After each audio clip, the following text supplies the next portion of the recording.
निष्पक्ष निर्भीक जन क्रांति का पक्षधर एक सैलाब, बिना डरे जनता की हक की आवाज मेट्रो टुडे लाइव पर फॉलो एवं सब्सक्राइब करें।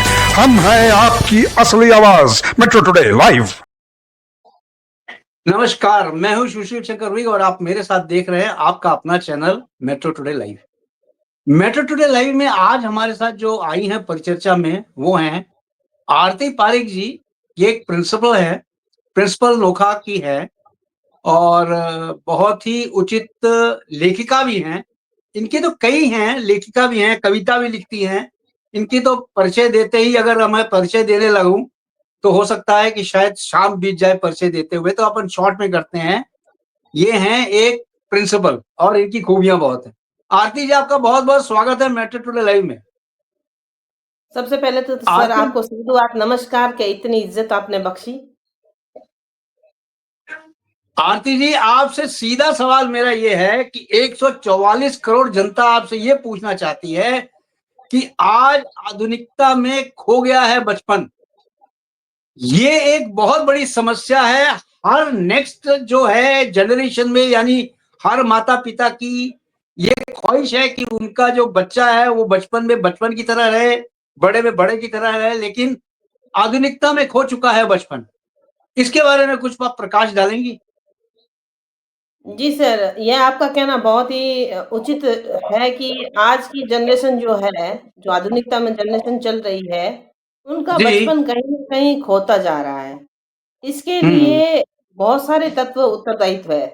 ये सबसे पहला तो हमारा मोबाइल है, जो बच्चे को अकेलापन दे रहा है, किसी से जुड़ने का मौका ही नहीं मिलता।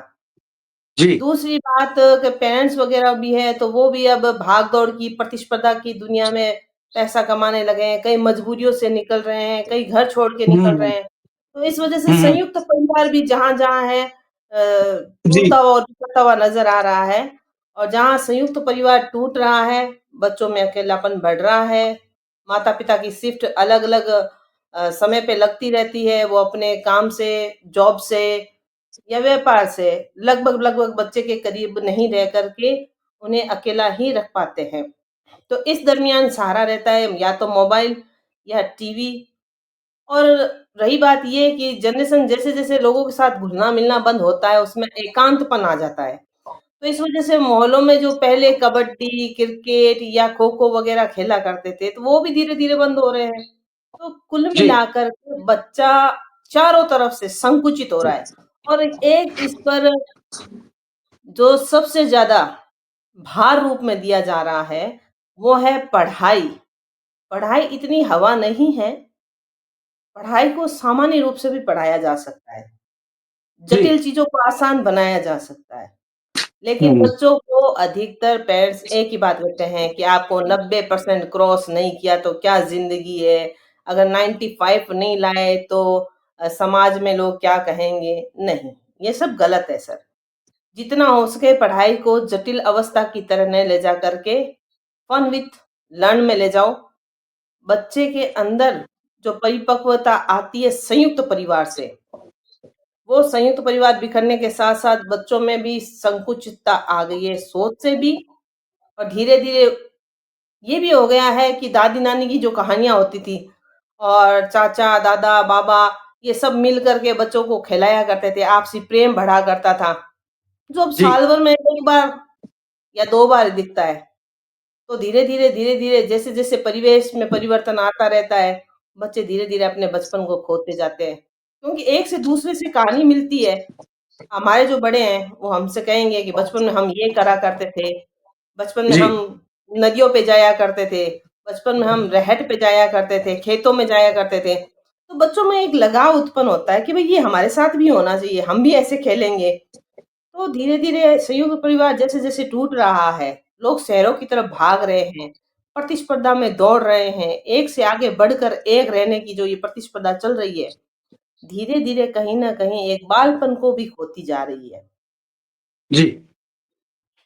जो सही भी नहीं है। जी। आरती जी, आपसे सीधा सवाल मैं ये करना चाहता हूँ, क्या ये जो आजकल के दौर में बच्चों को पढ़ाया जाता है शुरू में, यानी आप देखिए 3 साल के छोटे से बच्चे को ही एडमिशन ले लेते हैं, यानी कि अभी 2.5 साल का बच्चा भी नहीं हुआ तो भी एडमिशन ले लेते हैं। और वहाँ पे बच्चों को ये पढ़ाया जाता है या सिखाया जाता है कि किस तरह से आप रहोगे, पढ़ोगे। लेकिन देखा गया है कि छोटे-छोटे बच्चे जब स्कूल जाते हैं, बहुत रोते हैं। ये यहाँ तक ये देखा गया है क्योंकि वो अपने मम्मी-पापा पापा को बहुत ज़्यादा मिस करते हैं घर से, क्योंकि स्कूल में वो पहली दफ़ा जाते हैं। लेकिन जी। वहाँ पे क्या होता है, स्कूल में आप कई स्कूल ऐसे भी देखे होंगे आपने, आप तो हमसे ज़्यादा हैं, आपके पास नॉलेज भी है, आपने देखा भी होगा कि कई स्कूलों में ये दिखाया गया है कि वहाँ पे लिखा गया है फन विथ टीचिंग, यानी आपको फन के साथ पढ़ाया जाता है। क्या जी। ये कहाँ तक सत्य है बच्चे के लिए कि आप बच्चों को फन के साथ पढ़ाते हैं? जी, सर, फन तो एक ऐसी चीज़ है जिसमें बच्चा इन्वॉल्व जब हो जाता है तो उसे भी पता नहीं चलता है कि पढ़ाई चल रही है क्या? करेक्ट, जब बच्चे बिल्कुल को सही ये है। कह दिया जाता है कि आपको स्कूल जाना है, तो उसके दिमाग जी, में एक हौवा-सा बन जाता है कि मैं स्कूल जाऊँगा, टीचर मेरे सामने होगा, मुझे होमवर्क करना हुँ, हुँ, होगा, मुझे डाँट पड़ेगी। जो बच्चा सबसे ज़्यादा जिससे डरता है वो है डाँट। जिससे बिल्कुल ज़्यादा सही। डरता है वो है टीचर का गुस्सा। जी, अब जी, इसके अंदर ये होता है कि स्कूलों के अंदर इसीलिए लर्न विद फन लिखा जाता है कि जो पेरेंट्स है वो ये समझ जाए कि बच्चा अगर आपके हाथ से निकल के यदि किसी टीचर के पास जा रहा है तो एक माँ को छोड़ करके वो दूसरी माँ के पास जा रहा है। यहाँ पर दो पक्ष चलते हैं। पेरेंट्स को ये दिल में थोड़ा-सा दिलासा रहना चाहिए कि बच्चा अगर साल भर में 26 लेटर्स की जगह अगर 24 लेटर या 20 लेटर भी पढ़ पाता है, तो उसके लिए थोड़ा-सा धैर्य रखें। क्यों? कि वो बिल्कुल। अपनी उम्र के साथ-साथ ही ग्रोथ करेगा। और रही जी, जी, बात ये कि फन करवाते समय अगर जैसे एक छोटा-सा एग्ज़ाम्पल मैं आपको दूँ, टीचर जी, एक पेन को लेकर के फेंक दे और बोले सबसे पहले कौन उठा के लाएगा? जो बच्चा उठा के लाए और सबसे पूछा जाए, इस पेन का कलर क्या है? बोलते व्हाइट है। तो बच्चों से पूछा जाए अगर ये व्हाइट कलर है तो बताओ किस-किस ने व्हाइट कलर के सॉक्स पहन रखे हैं? रूम्स में कहाँ-कहाँ व्हाइट कलर तुम सेम टू सेम ढूँढ सकते हो? कौन कितने ढूँढ सकते हैं? तो बच्चे को जी, ये जी। दिमाग में चलेगा ही नहीं कि मैडम हमसे क्वेश्चन पूछ रही है कि हमारे साथ खेल रही है। तो हुँ, उसको हुँ। कलर्स में पता चल जाएगा। जी, ऐसे ही जी। अल्फ़ाबेट्स है उसको पोएम्स के बारे में मतलब पोएम की तरह कह दें, तो बच्चे क्या करेंगे उसको पोएम बोलते रहेंगे और पोएम बोलते-बोलते उन्हें धीरे-धीरे आभास हो जाएगा कि वो अल्फ़ाबेट 26 के 26 सीख चुके हैं। याद हो गया। जी, जी। तो जहाँ तक हो सके बच्चों को खेल-खेल में सिखा दें, जी, जी। तो ये बहुत अच्छा तरीका है सर। इसमें एक जी, मोंटेसरी जी। पद्धति भी है, जो हुँ। बालपन में बच्चों को पढ़ाने में मदद करती है। जी। आरती जी, जी सर। पहले और आज के बचपन में क्या अंतर है? मेन अंतर बताइए आप। मेन अंतर ये है सर, जकड़न जो है पहले वालों में कम थी, अब वालों में ज़्यादा है। उन्मुखता पहले वालों में ज़्यादा थी, अब कम है। पहले मुस्कान थी, खुशी थी कि हम जी रहे हैं। अब बच्चों में उदासी छा गई। आप छोटे-छोटे बच्चों को देखा करें, एकदम दुबले-पतले होते हैं, जैसे जान ही जी, नहीं जी। है, परफेक्ट उनको साँस जी। लिया जा रहा है जैसे कोई। जी, लेकिन जी। पहले के बच्चे क्या करते थे, उन्हें पढ़ाई यह लगती थी कि हाँ, पढ़ाई तो कर लेंगे, कोई दिक्कत नहीं है, लेकिन हाल-फिलहाल जी, जी। खेलना ज़रूरी है। जी, जी। मानसिक ही नहीं सर, शारीरिक रूप से भी वो बच्चे सुदृढ़ हुआ करते थे, सुडौल हुआ करते हुँ, थे। हुँ। चेहरे पे एक रौनक और चेहरे पर एक क्रांति हुआ करती थी। आज बच्चे को जी। छोटे से बच्चे को देखते हैं तो सबसे पहले वो कहता है कल स्कूल जाना है, होमवर्क कंप्लीट नहीं है, बाहर में जाऊँगा नहीं, डर लगता है। ये सब हो रहा है वैसे-वैसे बच्चे के अंदर सुकड़न सी आ गई है।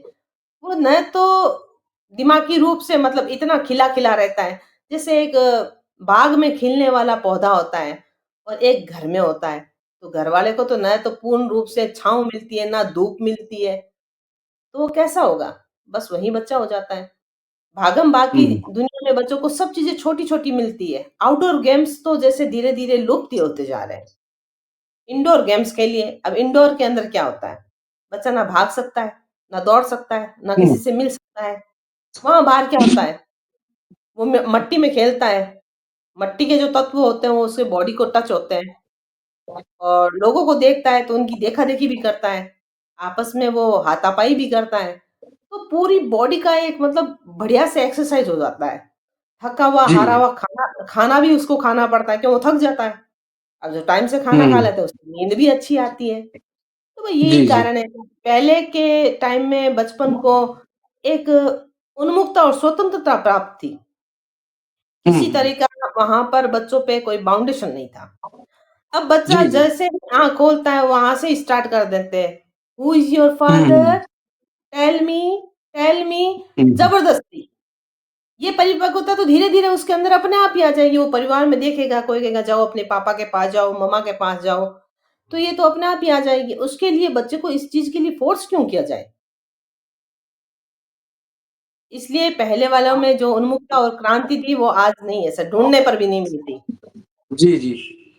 और आरती जी, जो पहले के खेल हुआ करते थे, अगर आपको खेल का याद हो तो पहले साइकिल के टायर बड़े-बड़े लोग, हम भी क्या करते थे, साइकिल के जी, बड़े-बड़े टायर लेके चलाते थे डंडे से मार-मार के। आज तो वो लुप्त हो गया है। दूसरा खेलों में होता था गुल्ली डंडा, आज तो जी, गुल्ली डंडा है ही नहीं। कबड्डी, कबड्डी भी नहीं है। यानी पहले के जितने भी खेल थे, वो सारे लुप्त हो चुके हैं। तो जी। आजकल के बच्चों को क्या खेल खिलाया जाए, क्या समझाया जाए, कुछ समझ में नहीं आता। क्योंकि माता-पिता को तो टाइम ही नहीं है। माता-पिता तो 7 दिन की नौकरी करते हैं, 7 दिन की नौकरी के बाद संडे को उनको टाइम मिलता है, तो उनको अपने मोबाइलों से फुर्सत नहीं है, बच्चे की क्या देख-रेख करें। इसी तरह जी, बच्चा जो है कुछ खेल नहीं पाता है, कुछ समझ नहीं पाता है, और वो उसको भी एक मोबाइल दे दिया गया है, लो बेटा ये मोबाइल देखो। वो भी मोबाइल देखता रहता है। तो आधुनिकता कहाँ रह गई बच्चों में? कैसे जागृति आएगी? बच्चे कैसे बढ़ेंगे और कैसे उनका जीवन सार्थक होगा? सर बालक तो बालक होता है। जी, बालक फूल की तरह होता है। अब वो माली पे निर्भर है कि उस फुलवारी को वो कैसे खिलाना जानता है। इसके लिए बालक की जगह यदि माली को परिपक्व किया जाए, तो मेरे जी, ख्याल से वो फूल उन्मत्त अपने आप ही हो जाएँगे, अपने आप खिले-खिले लगेंगे। जहाँ पेरेंट्स होते हैं, वो बच्चों को कहीं न कहीं फ़ोन का लालच नहीं दे कर के छोटे-छोटे इनाम दे दें, शाम को सरप्राइज़ क गिफ्ट दें, कि भई पूरे दिन में बच्चा चाहे कितनी भी गलती करे, लेकिन माँ-बाप अगर ये कहना चालू कर दें, "अरे वाह! 2 से 3 घंटे तुम पढ़े, लो तुम्हारे लिए आज ये गेम लेके आए हैं। चलो संडे को जी। हम आपको बाहर घुमाने ले चलेंगे, संडे को हम हुँ, आपके हुँ। साथ खेलेंगे।" तो इसके लिए सर टाइम निकालना पड़ता है पेरेंट्स को भी। और स्कूल के अंदर अगर देखें, तो जो टीचर्स हैं, उनकी बड़ी बहुत मतलब शानदार भूमिका रहती है, कि वो बच्चों को ये कह दें कि चलो सबसे पहले मुझे कौन पकड़ेगा, लेकिन शर्त एक ये है कि मुझसे लगभग-लगभग आप 50 मीटर की दूरी पे रहें। तो बच्चा जो 50 मीटर हुँ, दौड़ के जाएगा, वापस 50 मीटर दौड़ के आएगा, तो 100 मीटर की दूरी तो वो उसने कर ही ली। जी, ऐसे ही जी। राउंडेड गेम है, भागने वाले गेम हैं, जंपिंग गेम है, ये लगभग-लगभग सैटरडे-सैटरडे आयोजित करें तो सप्ताह में कम से कम 6 दिन ना सही, 1 दिन तो बच्चा उसको एन्जॉय करता है और बच्चे की आदत करेक्ट, होती है सर। जो चीज़ वो स्कूल से सीखता है, वो दौड़ करके घर पे भी करता है। अब करता है। पेरेंट्स उसको ऐसा देखते हैं तो पेरेंट्स ही होते हैं, चाहे वो कुछ भी हो, वो कहीं न कहीं इस चीज़ को देख कर के बच्चों के साथ खेलने की कोशिश करेंगे। धीरे-धीरे हर चीज़ को क्या है पेरेंट्स को भी देखना चाहिए, टीचर्स को भी देखना चाहिए, तब जा कर के ये खाद, पानी डाल कर के फुलवारी खिलती है। तो इसके लिए क्या है जी, जी। कि सबसे बड़ी चीज़ ये है कि इनको मोटिवेट किया जाए उन चीज़ों के लिए जो मोबाइल में नहीं हो, मोबाइल से बाहर हो। जी, ड्राइंग जी। हो गई, सुंदर लेखन हो गया, अक्षरों को जोड़ना हो गया, अपने यूनिफ़ॉर्म को स्वयं पहनना हो गया, अपने-अपने छोटे-मोटे काम खुद देखना हो गया, सुबह-शाम माता-पिता को प्रणाम करना हो गया, पूरे दिन की एक्टिविटी लिखना हो गया। ये बहुत सारी चीज़ें होते हैं जो बच्चों को अगर रेगुलर दे दी जाए तो बच्चा व्यस्त रहेगा उसमें और एन्जॉय भी लेगा, कि भई जो मेरे लिए जी, अच्छी-सी ड्राइंग बना के लाएगा, कल उसको मेरी तरफ से गिफ्ट मिलेगा। तो बच्चा जी, 100% जी। बना के देगा, कि भई सबसे पहले सबसे अच्छी मैं ही दूँ। तो उतना टाइम विद्यालय से आने के बाद में बच्चों के पास इतना टाइम भी नहीं होता सर। वो जी, जी। ट्यूशन चले जाते हैं, फिर आकर के मोबाइल देखने के बजाय दिमाग में रहता है वो सुंदर वाली पेंटिंग कल मैम को मैं ही दूँगा, मुझे ही वो प्राइज़ मिलना चाहिए, प्रिंसिपल सर या मैडम मुझे ही सबसे आगे खड़ा करें। तो ये जी, सब जी। चीज़ें क्या बच्चे के दिमाग में रहती है। धीरे-धीरे ऐसी लुभावनी और रोचक चीज़ें कर दो, कि मोबाइल से बच्चा धीरे-धीरे पूर्ण रूप से तो हम नहीं कह पाएँगे, बट इतना है कि 75% अगर दूर हो जाता है, तो भी हमारी जीत है। जी, जी। आपका कहने का मतलब ये है कि घर में जो है पेरेंट्स बच्चे को निखारें और स्कूल में जो है टीचर्स निखारती हैं। लेकिन जी यहाँ पे सर, हम आपसे इत्तेफ़ाक नहीं रखते हैं, इसलिए इत्तेफ़ाक नहीं रखते हैं क्योंकि घर में तो पेरेंट्स उनको निखारते ही हैं बच्चे को। लेकिन स्कूल में जो टीचर्स आती हैं, वो टीचर्स घर से जब चलती हैं या मैडम घर से जब चलती हैं, उनके जी। घर में क्या रवैया रहा है, उनके कौन-सी टेंशन रही है, वो टेंशन लेके घर से आती हैं और छोटे-छोटे बच्चों के ऊपर देखा ये गया है कि अपनी सारी टेंशन उतार देती हैं। जबकि ऐसी कई शिकायतें आई हैं, कई शिकायतों का निवारण भी हो रहा है। ये एक बहुत बड़ी यानी कि समस्या है टीचर्स के साथ। यानी टीचर्स का संतुलन घर में बिगड़ता है, वो आके बच्चों के साथ रह के बच्चों को मारती हैं, या बच्चे को डाँटती हैं, बच्चा घबरा जाता है, सहमा-सहमा सा रहता है। ये कैसे कंट्रोल किया जाए? इसके बारे में आपकी क्या राय है? सर, सबसे पहले तो जो कार्मिक है, उसके प्रति जी, चेतना स्वयं कर्म करने वाले के पास होनी चाहिए। अध्यापक नाम लेना ही आसान है, लेकिन अध्यापक एक शानदार ज़िम्मेदारी है समाज के लिए। जी, तो जो भी अध्यापक बनता है, तो उसको मैं यही कहूँगी कि सबसे पहले तो अपने कर्मिक पे ध्यान दें, कि आप हैं क्या? जैसा आप करेंगे, वो प्रभाव आपको नहीं लगता कि भई पड़ता है कि नहीं पड़ता। लेकिन आपका आपका जो काम है, वो एक क्लास में 40 बच्चों पर प्रभाव पड़ता है। और अगर बिल्कुल आप सही। 4 या 5 क्लास लेते हैं, तो कम से कम 400-500 बच्चे रोज़ आपसे एक चीज़ सीख के जाते हैं। तो एक बिल्कुल। अच्छे अध्यापक को, जो सच्चा अध्यापक है, उसे अपनी सारी टेंशन्स, सारे अपने पर्सनल चीज़ें, विद्यालय के गेट से बाहर ही फेंक देनी चाहिए। वहाँ उसको 2 बहुत रूप में सही। चलना होता है, पर्सनल लाइफ़ बिल्कुल अलग सही। और प्रोफ़ेशनल लाइफ़ अलग। तब जाकर बिल्कुल। के वो उन बच्चों के साथ घुल-मिल पाएगा। दूसरी बात, अगर जी, अध्यापकगण हो, तो उनसे मैं ये कहूँगी कि आप जो सुकून बच्चों में देखोगे ना, वो बाहर की दुनिया में मिलेगा ही नहीं। जी, बच्चों के लिए आप साक्षात भगवान हो, भगवान। अब भगवान का दर्जा यूँ फ्री में नहीं मिलता। कितना प्यारा होता है, कितना श्रेष्ठ होता जी, है। तो आप वहाँ पर समर्पण भाव से काम करें, न कि बच्चों पे क्रोध करें। आपके द्वारा किया हुआ क्रोध बच्चों में आक्रोशता लाता है, आपके मान-सम्मान में कमी आती है। तो आप जी, जहाँ तक हो सके बच्चों को ये दिखाएँ कि बच्चे वो नहीं हैं, बच्चे आप हैं। तो बच्चे एक तो आपकी जी, रिस्पेक्ट भी करेंगे, दिल से चाहेंगे यही टीचर हमें मिले। और जब आप जी, जी, उनके चहेते बन जाओगे, तो आप जो चाहे उनसे करवा सकते हो बिना डाँट के, बिना मार के। जी, तो जी। इसके लिए तो मैं एक छोटी-सी पंक्ति में यही कहूँगी बोलिए, कि बोलिए। टीचर अपनी पर्सनल लाइफ़ अलग रखें और प्रोफ़ेशनल लाइफ़ अलग रखें। अलग। जी। आरती जी, आपसे हाँ जी। सीधा सवाल मेरा ये है कि छोटे-छोटे बच्चे को तो एक मट्टी का कच्चा मट्टी का घड़ा होता है बच्चा। उसको तो जी। जैसे कुम्हार जो घड़े को करीचता है, कुम्हार जब घड़े को बनाता है तो उसको शेप देता है। ठीक ये काम टीचर्स का होता है, टीचर्स बच्चे को उसी शेप में लेके आती हैं जिस शेप में वो चाहती हैं कि वो उसका जी। बच्चा आए। यहाँ पे ये भी देखा गया है कि कुछ टीचर्स ऐसी होती हैं, हालाँकि आई एम सॉरी टू से कुछ टीचर्स ऐसी भी होती हैं कि 40 बच्चों में या 30 बच्चों में कुछ उनके अपने प्रिय होते हैं, उनको तो वो ज़्यादा टाइम देती हैं और बाकियों को साइड कर देती हैं। उसका सबसे बड़ा रीज़न ये है कि जो 3-4 बच्चे उसमें से सेलेक्ट करती हैं, वो बच्चे या तो करोड़पति के होते हैं या अरबपति के होते हैं या उसके खानदान के होते हैं। ये ऐसा कल्चर क्यों है? सर, ये तो आपको मैंने अभी कहा था कि एक कर्म करने वालों को अपने कर्मिक पे ध्यान देना चाहिए। यहाँ पर न्याय चलता है, बच्चों के साथ हमेशा न्याय चलते हैं। बच्चों का स्तर अमूमन देखा जाए तो सर 3 तरीके से निकलता है। एक, जी, 1 बार में ही समझ जाते हैं, दूसरा 2 बार में समझते हैं, तीसरे बच्चे ऐसे होते हैं जिनको आप कितनी बार ही कह दो, वो नहीं समझते हैं। वो या तो उस चीज़ को समझना नहीं चाहते हैं या बिल्कुल ही नील कर देते हैं। जी।